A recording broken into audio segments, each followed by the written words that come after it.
அனைவருக்கும் வணக்கம். Welcome to Abi's recipe. இன்றைக்கி இந்த வீடியோவில் நம்ம என்ன பார்க்க போகிறோம் அப்படின்னா 5 வகையான பூரி ரெசிபீஸ் தான் வந்து பார்க்க போகிறோம். குழந்தைங்களுக்கெலாம் கொடுக்கலாம். ரொம்ப ஹெல்த்தியான ரெசிபீஸ் தான். ஒன்று ஒன்றா பார்க்கலாம் வாங்க. ஸோ நம்ம முதல்ல பார்க்க போகிறது வந்து பீட்ரூட் பூரி. தேவ் பிங்க் பூரி அப்படின்னு சொல்லுவான். அவனுக்கு இது ஃபேவரெட்டு. ஸோ இதில் வந்து கோதுமை மாவு கொஞ்சம் ஒரு பாத்திரத்தில் சேர்த்திக்கோங்க. அதுக்கப்புறம் வந்துட்டு கொஞ்சமாக வந்து சீரகம். ஸோ கோதுமை மாவு சேர்த்துறதுனால கொஞ்சம் சீரகம் கண்டிப்பாக குழந்தைங்களுக்கு சேர்த்தி கொடுங்க. தேவையான அளவு உப்பு சேர்த்திக்கோங்க. அப்புறம் ஒரு டேபிள் ஸ்பூன் ரவை, கொத்தமல்லி இலை லைட்டாக மிக்ஸ் பண்ணி வச்சுக்கோங்க. அதுக்கப்புறம் வந்துட்டு பீட்ரூட்டோட தோலை வந்து நல்லா சீவிட்டு நல்லா கட் பண்ணி போட்டு மிக்சியில் போட்டுடலாம். தண்ணி எதுவும் ஊற்ற வேண்டாம், நைஸாக அரைச்சிருங்க. ஏன்னா பீட்ரூட்லேயே தண்ணி நிறைய வந்து விடும். தண்ணி ஊற்றாமல் அரைச்சிருங்க. இப்போ நம்ம மாவில் வந்து அந்த பீட்ரூட் பேஸ்ட்டை இதில் ஆட் பண்ணி நல்லா பிசைய போகிறோம். ஸோ நேச்சுரலான கலர் தான். குழந்தைங்க வந்து கலர்ஃபுல்லாக இருந்தால் ரொம்ப விரும்புவாங்க சாப்பிட்றதுக்கு. நல்லா கெட்டியான பதத்துக்கு பிசைஞ்சுக்கோங்க. இது நல்லா வந்துட்டு உருண்டை பிடிச்சிடலாம். பேரலாக வந்துட்டு எண்ணெய் வந்து ஒரு பாத்திரத்தில் நல்லா காய வச்சுருங்க. குழந்தைங்களுக்கு பீட்ரூட் வந்து 6 மாதத்துக்கு அப்புறம் நம்ம சாலிட் ஸ்டார்ட் பண்ணதுலேருந்தே கொடுக்க ஆரம்பிக்கலாம். பீட்ரூட் ரொம்ப ரொம்ப நல்லது. பிளட் ஃப்ளோ வந்து ரொம்ப அதிகமாக இருக்கும். ஸோ குழந்தைங்களுக்கு டேஸ்ட்டும் வந்து ரொம்ப விருப்பப்படுவாங்க. ஸோ பூரி தேய்க்கும் போது நல்லா ஈவனாக கெட்டியாக தேய்க்கணும். அதுதான் வந்து இதோட பதம். எண்ணெய் நல்லா காயணும். காஞ்சிச்சு அப்படின்னா நம்ம தேய்ச்சி வச்சுருக்கிறத இதில் போட்டுடலாம். ஸோ பூரி வந்து பார்த்திங்கன்னா 1 இயருக்கு அப்புறம் நீங்கள் தாராளமாக நல்லாவே கொடுக்க ஆரம்பிக்கலாம் குழந்தைங்களுக்கு. குழந்தைங்க நல்லா விருப்பப்பட்டு நல்லா மென்று சாப்பிட்றதுக்கு விருப்பப்படுவாங்க. ஸோ கண்டிப்பாக வந்துட்டு இந்த பூரி வந்து ட்ரை பண்ணி பாருங்கள். குழந்தைங்க எல்லாத்துக்கும் இது ஃபேவரட்டாக இருக்கும். ஸோ செஞ்சு பார்த்துட்டு உங்கள் கமெண்ட்ஸை வந்து கீழே கமெண்ட் செக்ஷனில் எனக்கு மென்ஷன் பண்ணுங்கள். எப்படி வந்துச்சு, உங்கள் குழந்தைங்களுக்கு இது பிடிச்சிருக்கா அப்படின்னு சொல்லிட்டு. பெரியவங்களும் இது விருப்பப்பட்டு சாப்பிட்லாம். ஹெல்த்துக்கு ரொம்ப ரொம்ப நல்லது தான். ஸோ நெக்ஸ்ட் நம்ம பார்க்க போகிறது வந்து மேத்தி பூரி. ஸோ இதுக்கு ஒரு பாத்திரத்தில் வந்து கோதுமை மாவு கொஞ்சம் எடுத்துக்கலாம். அதுக்கப்புறம் கஸ்தூரி மேத்தி, காஞ்ச வெந்தயக்கீரை இலை அதுதான் வந்து இதில் சேர்த்திக்க போகிறோம். அதுக்கப்புறம் வந்து சீரகத்தூள், கரம் மசாலா, கொஞ்சமாக வந்து உப்பு சேர்த்தி நல்லா மிக்ஸ் பண்ணிக்கோங்க. அதுக்கப்புறம் கொஞ்சம் கொஞ்சமாக தண்ணி ஊற்றி கெட்டியான பதத்துக்கு பிசைஞ்சுக்கோங்க. ஸோ எப்போவுமே பூரி மாவு வந்து கெட்டியாக இருக்கணும். கஸ்தூரி இலையில் வந்து பார்த்திங்கன்னா கஸ்தூரி மேத்தியில் நிறைய ஹெல்த் பெனிஃபிட்ஸ் இருக்குது. குழந்தைங்களுக்கு தாராளமாக கொடுக்கலாம். வயிறு சம்மந்தப்பட்ட எல்லா பிரச்சனைகளும் இது வந்து சரி பண்ணும். ஸோ கண்டிப்பாக வந்துட்டு இது செஞ்சு கொடுங்க. வீக்லி ஒன்ஸ் இல்லை ட்வைஸ் அந்த மாதிரி வந்து நீங்கள் கஸ்தூரி மேத்தி எதுலையாவது சேர்த்தி கொடுக்கலாம். நான் இதை வந்து பூரியில் போட்டு உங்களுக்கு காமிக்கிறேன். ஸோ சில பேர்த்துக்கு வந்து கசப்பாக இருந்துச்சு அப்படின்னா குழந்தைங்க விருப்பப்பட மாட்டாங்க. பூரியில் இருந்துச்சு அப்படின்னா சாப்பிடுவாங்க கண்டிப்பாக. அட்லீஸ்ட் ஒரு 10 டேஸ்க்கு ஒன்ஸ் அந்த மாதிரி வந்து ட்ரை பண்ணி பாருங்கள். எதுலையாவது கஸ்தூரி மேத்தி சேர்த்தி நல்லா உப்பி வரும். ட்ரை பண்ணி பாருங்கள். செஞ்சு பார்த்துட்டு உங்கள் கமெண்ட்ஸை வந்து கீழே வந்து எனக்கு மென்ஷன் பண்ணுங்கள் எப்படி வந்துச்சு அப்படின்னு சொல்லிட்டு. நல்லாயிருக்கும், பெரியவங்களும் விருப்பமாக சாப்பிட்லாம். நெக்ஸ்ட் நம்ம பார்க்க போகிறது வந்து உருளைக்கிழங்கு பூரி.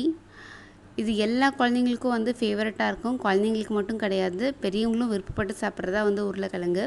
ஸோ உருளைக்கிழங்கு வந்து நல்லா வேக வச்சுக்கோங்க. வேக வச்சு எடுத்து அதை நல்லா வந்து மேஷ் பண்ணிக்கோங்க. நல்லா வந்துட்டு கையிலையும் மேஷ் பண்ணுங்கள். உருளைக்கிழங்கு சாப்பிட குழந்தைங்களுக்கு வந்து வெயிட் போடுன்னு சொல்லுவாங்க. நிறைய பேர் கேட்குறீங்க இந்த மாதிரி கமெண்ட்ஸில் வெயிட் கெய்னிங் ரெசிபீஸ் இது போடுங்கன்னு சொல்லிட்டு. ஸோ கண்டிப்பாக உருளைக்கிழங்கு வந்து நீங்கள் சேர்த்திக்கலாம் குழந்தைங்களுக்கு. கிழங்கு நல்லா வேக வச்சு அதை நல்லா மசிச்சுக்க போகிறோம். அதுக்கப்புறம் கொஞ்சம் கோதுமை மாவு சேர்த்திக்கிறோம். அப்புறம் சீரகம் கண்டிப்பாக சேருங்க. தேவையான அளவு உப்பு போட்டு இப்போ பிசைஞ்சிக்கலாம். உருளைக்கிழங்கு இருக்கிற தண்ணியே போதும். வேணும்னா தண்ணி தெளித்து லைட்டாக வந்து பிசைஞ்சுக்கோங்க. நல்லா கெட்டியாக இருக்கணும். உருளைக்கிழங்கு இந்த மாவில் சேர்த்திருக்கிறதுனால மாவு ரொம்ப சாஃப்டாக இருக்கும். ஸோ வந்து கொஞ்சம் கெட்டியாக இருக்கணும் நீங்கள் வந்து தேய்க்கும் போது. ஸோ கொஞ்சம் கெட்டியாக தேய்ச்சா தான் நல்லா வரும் பூரி.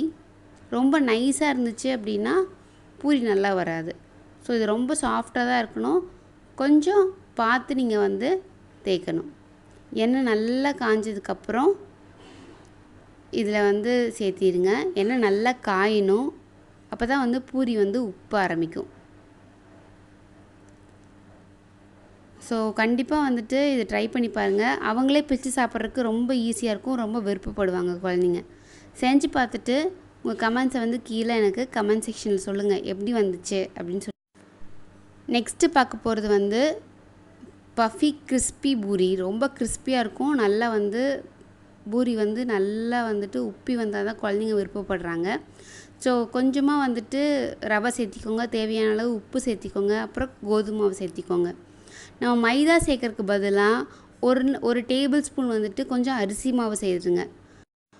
ஸோ இதில் ரொம்ப கிறிஸ்பியாக வரும். நல்லா உப்பும் பூரி ரவையும் சேர்த்திருக்கிறதுனால அப்படியே சோளா பூரி மாதிரி இருக்கும். நம்ம வந்து மைதா சேர்த்துணுன்னு அவசியம் கிடையாது. குழந்தைங்களுக்கு கொடுக்கும்போது இந்த மாதிரி கொஞ்சம் ட்ரை பண்ணி பாருங்கள். நல்லா கெட்டியாக பிசைஞ்சிட்டு கொஞ்சமாக எண்ணெய் தெளித்து அது ஒரு 10லேருந்து 15 நிமிஷம் நல்லா வந்துட்டு ஊற வச்சுருங்க. எண்ணெய் லைட்டாக தடவினா போதும். அதுக்கப்புறம் வந்து நம்ம எப்பவும் பூரி தேய்க்கிற மாதிரி தேய்ச்சிக்கலாம். ஸோ மைதா அவாய்ட் பண்ணணும்னு நினைக்கிறவங்க கண்டிப்பாக வந்து பூரியில் இதை ட்ரை பண்ணலாம். குழந்தைங்களுக்கு மட்டும் கிடையாது, பெரியவங்களுக்கும் வந்துட்டு ரொம்ப ரொம்ப நல்லது தான். வீட்டிலே வந்து நம்ம செஞ்சு கொடுத்த மாதிரி இருக்கும். பூரி ரொம்ப பஃபியான பூரி. ஸோ ரொம்ப விருப்பப்படுவாங்க பூரி பெருசாக இருந்துச்சு அப்படின்னா ஹோட்டலுக்கெலாம் கூட்டிகிட்டு போனால். ஸோ கண்டிப்பாக இந்த மாதிரி ட்ரை பண்ணி பாருங்கள். ஒரு கடாயில் நல்லா எண்ணெய் ஊற்றி நல்லா காய வச்சுருங்க. எண்ணெய் நல்லா காயணும். அதுக்கப்புறம் வந்து நம்ம தேய்ச்சி வச்சுருக்கிறதுல இதில் ஆட் பண்ணி பொரிச்சிக்கலாம். ரொம்ப நல்லா உப்பும். ஸோ மைதா வந்து இதுக்கு தேவையில்லை. ட்ரை பண்ணி பார்த்துட்டு உங்கள் கமெண்ட்ஸை வந்து கீழே எனக்கு கமெண்ட் செக்ஷனில் சொல்லுங்கள்.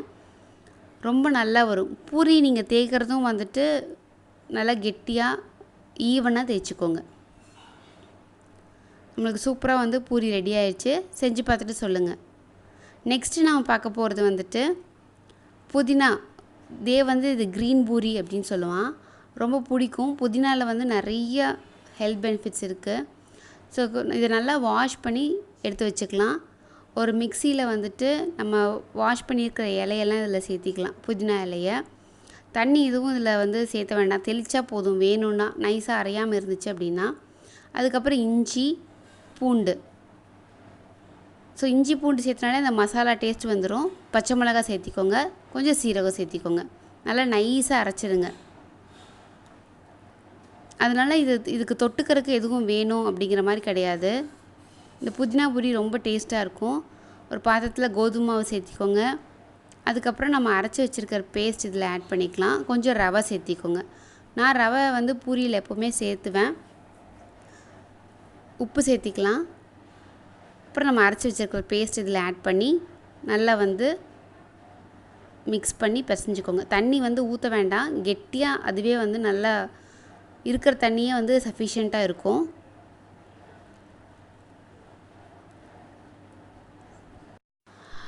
புதினா வந்து ரொம்ப ரொம்ப நல்லது குழந்தைங்களுக்கு கொடுக்கறக்கு. ஸோ கண்டிப்பாக வந்து இந்த பூரி வந்து ட்ரை பண்ணி பாருங்கள். கெட்டியாக இருக்கணும். நீங்கள் வந்து மாவு பிசையும் போது அதே மாதிரி தேய்க்கும் போது நல்லா ஈவனாக இருக்கணும். அங்கங்கே ஒரு மாதிரி இருந்துச்சுன்னா எந்தெந்த இடத்துலலாம் ஈவனாக இருக்கோ அந்தந்த இடத்துல மட்டும்தான் வந்து உப்பும் பூரி. எண்ணெய் நல்லா காஞ்சதுக்கப்புறம் இதில் சேர்த்து நல்லா ஃப்ரை பண்ணுங்கள். ரொம்ப நல்லாயிருக்கும். டேஸ்ட்டாக இருக்கும். மசாலா ஃபீல் வரும். இதுக்கு தொட்டுக்கிறதுக்கு எதுவுமே வேண்டாம். கண்டிப்பாக வந்துட்டு செஞ்சு பார்த்து கொடுங்க. உங்கள் குழந்தைங்க என்ன சொல்கிறாங்க அப்படிங்கிறத கமெண்ட் செக்ஷன் எனக்கு சொல்லுங்கள். ஸோ 1 இயருக்கு அப்புறமா பூரி நீங்கள் ஸ்டார்ட் பண்ணலாம். குழந்தைங்களுக்கு பல் அவங்களுக்கு வளர ஆரம்பிக்கும். நல்லா மென்று சாப்பிட்றதுக்கு அவங்க ஃபீல் பண்ணுவாங்க. ஸோ இந்த வீடியோவில் இருக்கிற ரெசிபீஸ் எல்லாம் கண்டிப்பாக ட்ரை பண்ணி பார்த்துட்டு உங்கள் கமெண்ட்ஸை வந்து எனக்கு சொல்லுங்கள். இந்த வீடியோ யூஸ்ஃபுல்லாக இருந்துச்சு அப்படின்னா கண்டிப்பாக ஒரு லைக் கொடுங்க. மறக்காமல் நம்ம சேனலுக்கு சப்ஸ்கிரைப் பண்ணுங்கள். பக்கத்தில் இருக்கிற பெல் பட்டனையும் ப்ரெஸ் பண்ணிடுங்க. அப்போ தான் நான் எப்போல்லாம் வீடியோஸ் போடுறேனோ அப்போல்லாம் உங்களுக்கு நோட்டிஃபை ஆகும். Stay healthy, be happy. Thank you.